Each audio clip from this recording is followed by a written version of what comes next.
Welcome back to the Stockwell Roche Show. I'm Jason Stockwell with RE/MAX Results. Josh Roche, Realty Group. And we have Stephanie Havel, special guest with Wells Fargo. Yes, good morning, Wells Fargo Home Mortgage. Thank you. And Melissa DeLay with True Perceptions. And we were chatting earlier, and unscripted. Mm-hmm. I just kind of went off on a tangent about low appraisals and how it's affecting and devastating clients. Because I'm the one sitting there. We're the realtors. Yeah. We're sitting there with the client, explaining it, trying to explain it, actually, the best we can. When they're in tears, happened, right? when they're frustrated, when they're yelling, literally yelling at each other and causing, it's a chain reaction, right? So you've got a seller that's selling a house. They're probably looking to buy something, move into an upgrade of a home. So they're waiting for that to happen. You have your buyer waiting to get in their house. They're sitting probably in the parking lot in a U-Haul waiting to move into the property. And these were all of my listings that I had for sale. Not one of them, Stephanie, you'll like this, not one of them was a Wells Fargo lender. We haven't had many issues. Well, I'm disappointed they're not using Wells Fargo, but they weren't my buyers, so I didn't know. In defense, Wells Fargo isn't the only company that has appraisers that have low values. Yeah, it's across the board. But they and it's all about education and prepping. We have to prep more and more as listing agents, our sellers, for that. And hopefully it'll shift here soon. But anyway, I made a bunch of mistakes in communication. You're emotionally charged. Yep. It's a difficult situation. How do you handle that? And I want Melissa to share with me how I maybe could have said things differently, or if I'm communicating directly with an appraiser, which I do at times. Are you talking now, or how you communicate? No, you don't ever communicate with an appraiser directly, right? No. I don't communicate directly with an appraiser, but You're talking about the clients. The LO, I mean, is what I mean. Yeah. Through the LO, I'm trying to scream at the appraiser. Right. So, and then the LO takes me as a jerk. And another emotionally charged Hi, Jason, word. This is Stephanie from Wells Fargo. Yeah. Just letting you know that appraisal on 123 Main Street came in $20,000 short. How could he respond to that? So there's two specific things that happened earlier that are missed opportunities, right? Things could have gone better for you if, one, you hadn't name called. So there were some... So lose the idiots. Yeah, maybe I'm watching too much politics. I might be seeing Trump out there calling everybody an idiot. So then I pick that up. I wrote a blog called "Don't Be a Donald," so you need to get a copy of I that. gotta read that one. If you're a Donald Trump fan, because he actually has a lot of credible things about him. But Melissa, to Melissa's point, Melissa could probably take him and make him into an amazing candidate. Yeah, and see, passion is good, and getting heated about something and having it matter to you is wonderful. What happens when we name call or when we make an accusation, which is another example of a missed opportunity you had, you basically said, you people are ruining these homeowners' lives, right? Very generalized, very stereotyped. Yeah, and it's very much an accusation. So when you accuse someone and when you call them a name, all of a sudden your credibility is discounted, and you have to work harder to win over the hearts and minds of the people that are potentially offended, but also the other listeners around you, everyone else around you. So I will give a sincere apology to appraisers, loan officers, and you out there listening and watching that when I got caught up in the moment and the anger and frustration that I'm seeing directly, and I need to learn a better, more constructive way to communicate that, and that's what Melissa's and one doing. quick thing, and I'm actually taking a class with Melissa. We're having a class coming up too. So, so we're going to work really hard on that class, right?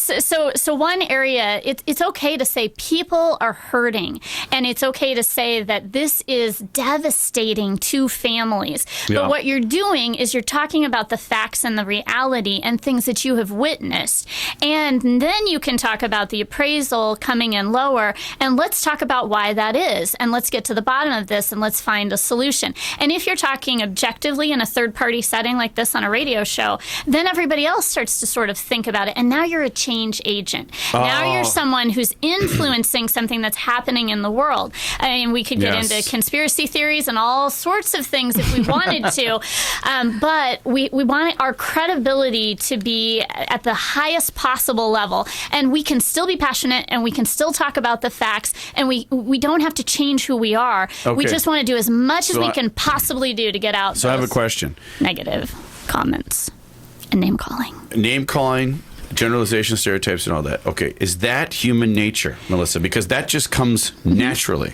Well, right? Or is it not naturally? Okay. Yeah, it's a learned behavior. Okay. It's absolutely a learned behavior. Remember, sticks and stones will break my bones, and nails will never hurt me. Right. So maybe that's why I think it's okay. I don't know.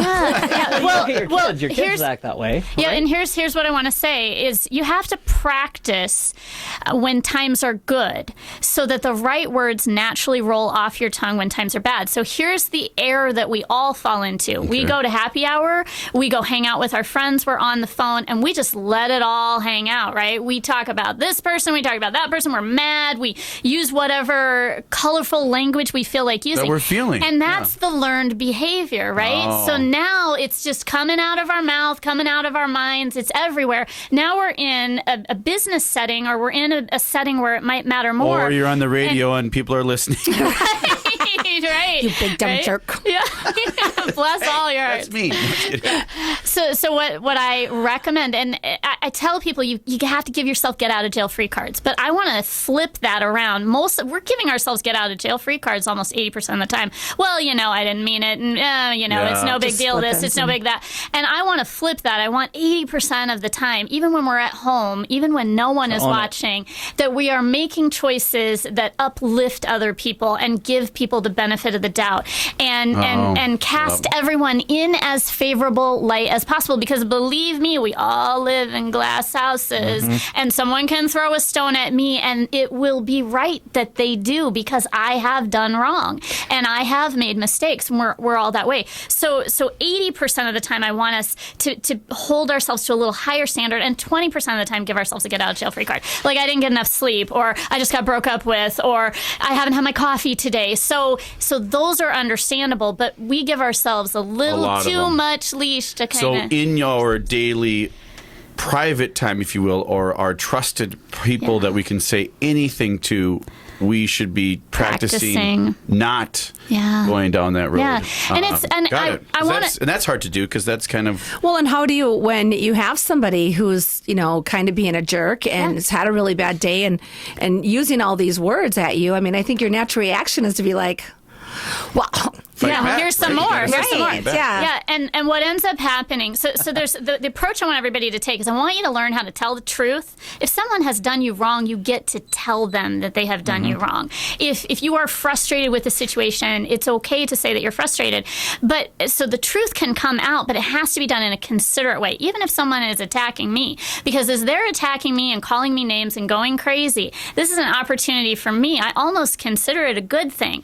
Oh, I get to practice. I get to exercise my diplomacy muscle, right? That is such a good way to look at it. Yes, it's like I want it. Bring it on, because then I grow as a person, and no matter who's coming at me and what they're saying to me, I get to be calm, cool, collected. I get to be diplomatic, and my credibility is higher if I limit the name calling. Now, I can still say to someone, the way you're communicating with me right now is hurtful, and I'm uncomfortable. That's a truthful statement, but I don't have to say, you're screaming and yelling at me and acting like a complete jerk, right? I think I'm going to feel better if I say it that way. I know. I would say, if you hurt my feelings, I'm going to hurt yours right back. Right. And that's I'm wondering if that's human nature, because it kind of seems it's what's human nature is to defend ourselves. Absolutely. But it's how we defend ourselves if we're doing it wrong, or I'm doing it wrong. Well, and wrong is even an emotionally charged word. So incorrect. Incorrect is good. It is. Yeah, it's a missed opportunity. So you'll hear me say things like "bless your heart." That's a nice way of me saying you're moving in a direction that I wish you weren't moving in, because you're going to have all sorts of complications that I don't want you to have. Now, I'm human. You're going to hear me say words that I shouldn't use too. And we're surrounded by people communicating in a negative way. So we've all come to believe. Like the media and all the news outlets. Yes. Now I'm really going to fan myself. Or even saying you're wrong. That's so funny. Don't you remember the Fonz? You guys are probably all too young for Happy Days. Yeah, I remember that. I was... he couldn't say it. He couldn't say it. Fonzie. The Fonz could not say he was wrong. Yeah. I'm dating myself whatever because I watch Happy Days, but that made me think He's about on that. Arrested Development, which I'm watching like back to back on Netflix now. I like Arrested Development. Yeah.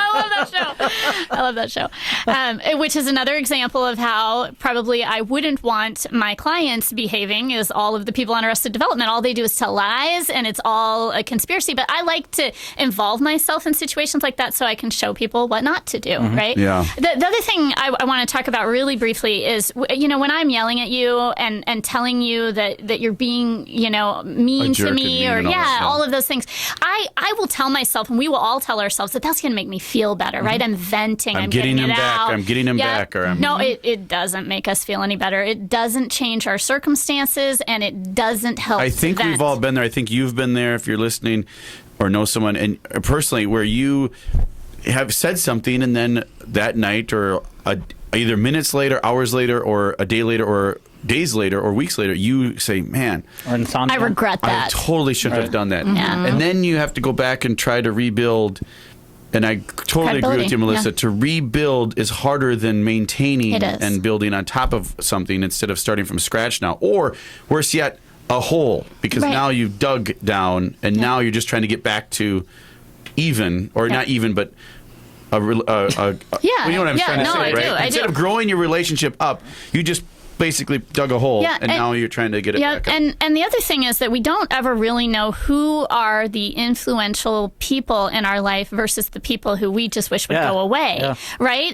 Because you could get into a controversy with someone and you could think, who cares about that person? Then the next day you're sitting there and you find out that person is your son's soccer coach. And now all of a sudden, I mean, I used to think this was a big city. This is a small town, right? Yeah. We all know everyone. So, well, thank you, Stephanie Havel. Thank you, Melissa DeLay. We'll be back with more, and we'll have more information. If this stuff is valuable to you in your business or your life, Melissa actually does this for a living and can come to your company. So we'll have more of that information when we come back. She's going to my company and 2 other companies that I know personally recently are coming up very soon. So we'll be back soon.